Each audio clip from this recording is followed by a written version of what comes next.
ZEE5 ಇರುವಾಗ ನೀವು ನಿಮ್ಮ ನೆಚ್ಚಿನ ಶೋಗಳನ್ನ ಎಂದಿಗೂ ಮಿಸ್ ಮಾಡಿಕೊಳ್ಳುವುದಿಲ್ಲ. ಅದು ಸಂಪೂರ್ಣ ಉಚಿತವಾಗಿ.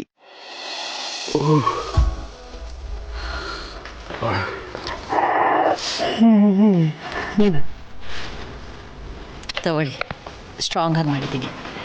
Thank you. ಮತ್ತೆ ಹೇಗಿದ್ದಾರೆ?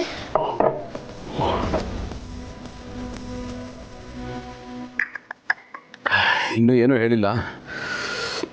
ಇವತ್ತು ಚೆಕಪ್ ಮಾಡ್ತಾರಲ್ಲ, I think nothing to worry. ಒಳ್ಳೆಯದೇ ಆಯಿತು ಬಿಡಿ. ಇದೇನ್ರಿ ನೀವು ಕಳಿಸ್ತಾ ಇದ್ದೀರಲ್ಲ? ಎಲ್ಲ ನಿಮ್ಮ ಪ್ರಭಾವ. ಈ ಆಕಳಿಕೆ ಅನ್ನೋದು ಒಂಥರ ಅಂಟ್ರೋಗದ ಥರ. ಯಾರಾದರೂ ಆಕಳಿಸೋದನ್ನ ನೋಡಿದ್ರೆ ನಮಗೂ ಬಂದ್ಬಿಡುತ್ತೆ. ನೋಡೋದಾಗಿರಲಿ, ನೆನೆಸ್ಕೊಂಡ್ರೆ ಬಂದ್ಬಿಡುತ್ತೆ. ಅಷ್ಟು ವಿಚಿತ್ರ ಅದು. ಬೇಕಿದ್ರೆ ಒಂದ್ಸಲ ನೀವು ಟ್ರೈ ಮಾಡಿ. ಮನಸ್ಸಲ್ಲಿ ನೆನೆಸ್ಕೊಂಡ್ರೆ ಆಗುತ್ತೆ ಅಂತಾರಲ್ಲ, ಅದಕ್ಕೆ ಬೆಸ್ಟ್ ಎಕ್ಸಾಂಪಲ್ ಇದು. ಹೌದಾ? Very interesting.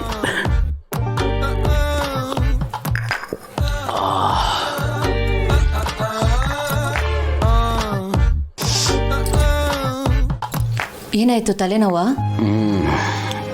ರಾತ್ರಿ ಎಲ್ಲ ನಿದ್ದೆ ಇಲ್ವಲ್ಲ, ಲೈಟಾಗಿ ತಲೆನೋವ್ತಾ ಇದೆ. ಇರಿ, ನಾನು ಬಾಮ್ ತರ್ತೀನಿ. ನಿಮಗೆ ರಿಲೀಫ್ ಸಿಗುತ್ತೆ.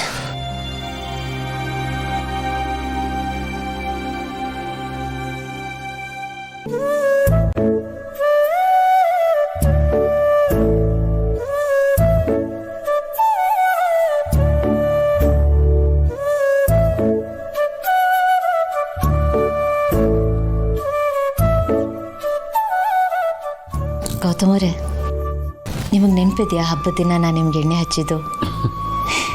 ಆಗೊಂಥರ ಮುಜುಗರ ಇತ್ತು, ಏನೋ ಒಂಥರ ಅನ್ನಿಸ್ತಿತ್ತು. ಆದರೆ ಈಗ ನೋಡಿ, ನೀವೆಷ್ಟು ಆರಾಮಾಗಿ ಕೂತಿದ್ದೀರಾ. ನಾನು ಆರಾಮಾಗಿ ಮಸಾಜ್ ಮಾಡ್ತಿದ್ದೀನಿ. ಅದೇ ನೀವು, ಅದೇ ನಾನು. ಆದರೆ ಹಿಂದೆ ಇದ್ದಿದ್ದಕ್ಕೂ ಈಗಿರೋದಕ್ಕೂ ಎಷ್ಟು ವ್ಯತ್ಯಾಸ ಇದೆ ಅಲ್ವಾ? ಅದಕ್ಕೆ ಕಾಲ ಅನ್ನೋದು. ಕಾಲ ಎಲ್ಲನೂ ಬದಲಾಯಿಸ್ಬಿಡುತ್ತೆ, ನಾವು ಕಾಯ್ಬೇಕಷ್ಟೆ.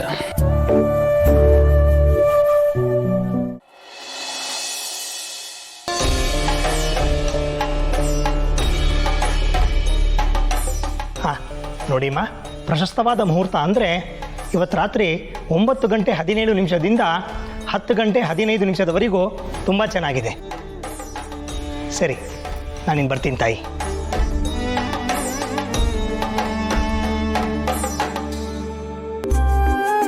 ಒಳ್ಳೆಯದಾಗಲಿ.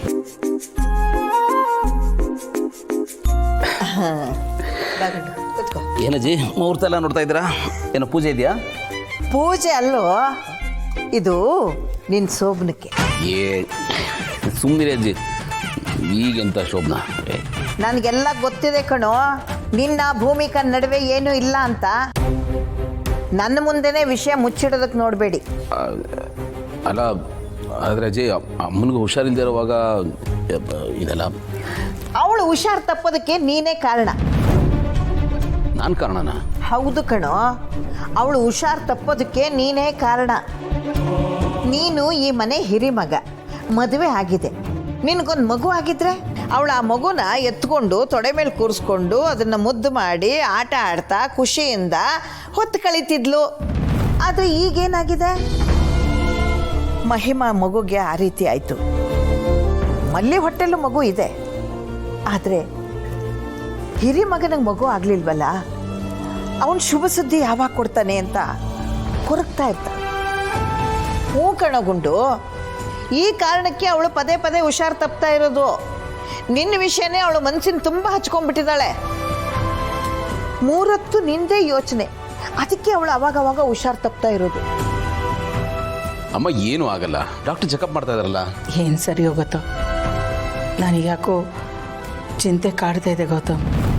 ಅಂದರೆ ಅಮ್ಮ ನನಗೆ ಮಗು ಆಗಿಲ್ಲ ಅಂತ ಕೊರಗ್ತಾ ಇದ್ದಾರಾ? ಏನು ಯೋಚನೆ ಮಾಡ್ತಾ ಇದೆಯೋ ಗುಂಡು? ಒಪ್ಕೊಳ್ಳೋ, ನಿಮ್ಮಮ್ಮ ಹುಷಾರಾಗಬೇಕಂದ್ರೆ ನಿನ್ನ ಜೀವನದಲ್ಲಿ ಏನಾದರೂ ಶುಭ ಕಾರ್ಯ ಆಗಲೇಬೇಕು. ಆಗಲೇ ಅವಳು ನೆಮ್ಮದಿಯಿಂದ ಇರೋದು.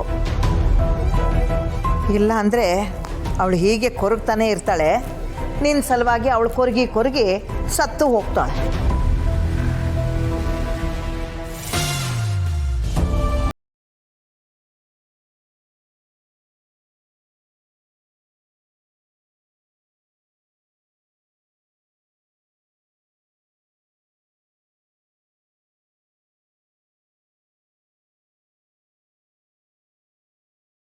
ಚೇತರಿಸ್ಕೊಂಡು ಬಿಡ್ತಾಳೆ ಅಂತ.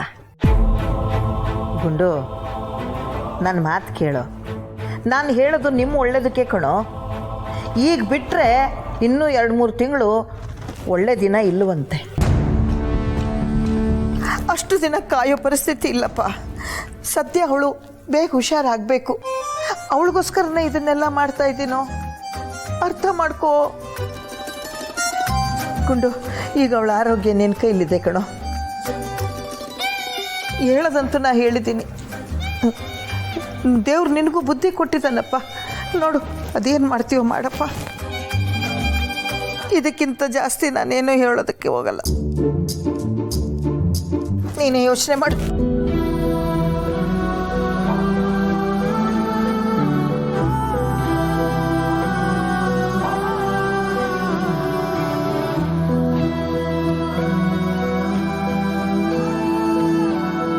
ಗೌತಮ್, ಎಲ್ಲ ರೋಗಗಳು ಹುಟ್ಟೋದು ಬಾಡಿಲೇ, ಆದರೆ ಬೆಳೆಯೋದು ಮಾತ್ರ ಮೈಂಡಲ್ಲಿ.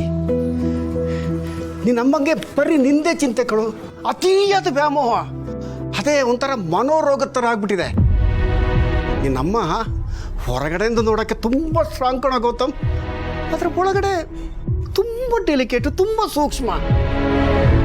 ಯಾಕಂದರೆ 3 ಹೊತ್ತು ನಿಂದೆ ಚಿಂತೆ, ನಿನ್ನ ಭವಿಷ್ಯದ ಚಿಂತೆ, ಮನೆ ಚಿಂತೆ, ಹೀಗೆ ಚಿಂತೆ ಮಾಡಿ ಮಾಡಿ ಮಾಡಿ ಮಾಡಿ ಮಾಡಿ ಈಗ ಆಸ್ಪತ್ರೆ ಸೇರೋ ಥರ ಆಗಿದ್ದಾಳೆ ನೋಡು.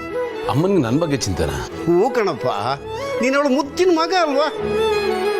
ಇಷ್ಟು ದಿವಸ ನಿಂಗೆ ಮದುವೆ ಆಗಿಲ್ಲ ಅಂತ ಕೊರಗ್ತಾ ಇದ್ಲು. ಮದುವೆ ಆದಮೇಲಾದರೂ ನೆಮ್ಮದಿಯಾಗಿರ್ತಾಳೆ ಅಂತ ತಿಳ್ಕೊಂಡೆ. ನೋಡು ಹೀಗೆ ಮಾಡ್ಕೊಂಡು ಕೂತಿದ್ದಾಳೆ. ನಿಂಗೆ ಚಂದಮಾಮದ ಕತೆ ಓದಿದ್ದು ನೆನಪಿದೆಯಲ್ಲ, ಒಂದು ಮಂತ್ರವಾದಿ ಪ್ರಾಣ ಗಿಳಿ ಕೈಲಿರುತ್ತೆ, ಹಾಗೆ ನಿನ್ನ ತಾಯಿ ಪ್ರಾಣ ನಿನ್ನ ಕೈಲಿದೆ. ನೀನು ಅದನ್ನು ಅರ್ಥ ಮಾಡ್ಕೋ, ಅದಕ್ಕೆ ತಕ್ಕಂಗೆ ನಡ್ಕೋ. ನಿನ್ನ ತಾಯಿ ಕಡೆ ಸ್ವಲ್ಪ ಜಾಸ್ತಿ ಗಮನ ಕೊಡು, ಹಾಗೆ ಅವಳು ಸರಿಯಾಗ್ತಾಳೆ ಗೌತಮ್. ಅಲ್ಲ, ನಾನು ಅಮ್ಮನ ಕಡೆ ಯಾವತ್ತು ಗಮನ ಕೊಟ್ಟಿಲ್ಲ ಮಾವ. ಅಯ್ಯಯ್ಯೋ, ನಾನು ಹಂಗೆ ಹೇಳಿದ್ದಲ್ಲ, ನನ್ನ ಮಾತಿನ ಅರ್ಥ ಅದಲ್ಲ. ನೀನು ಗಮನ ಕೊಟ್ಟಿದೀಯಾ, ಸ್ವಲ್ಪ ಜಾಸ್ತಿ ಕೊಡು ಅಂತ ಕೇಳಿದೆ. ಗೌತಮ್, ವಯಸ್ಸಾಗ್ತಾ ಆಗ್ತಾ ಎಲ್ಲರೂ ಮಕ್ಕಳ ಥರ ಆಗ್ತಾರೆ ಕಣೋ, ಆಸೆ ಜಾಸ್ತಿ. ಅದಕ್ಕೆ ಅವಳ ಆಸೆ ಆಕಾಂಕ್ಷೆ ಇದನ್ನೆಲ್ಲ ನೆರವೇರಿಸಪ್ಪ. ನಾನು ಅಷ್ಟೇ ಹತ್ರ ಕಳಕಳಿಯಿಂದ ಕೇಳ್ಕೊಳ್ತಾ ಇರೋದು.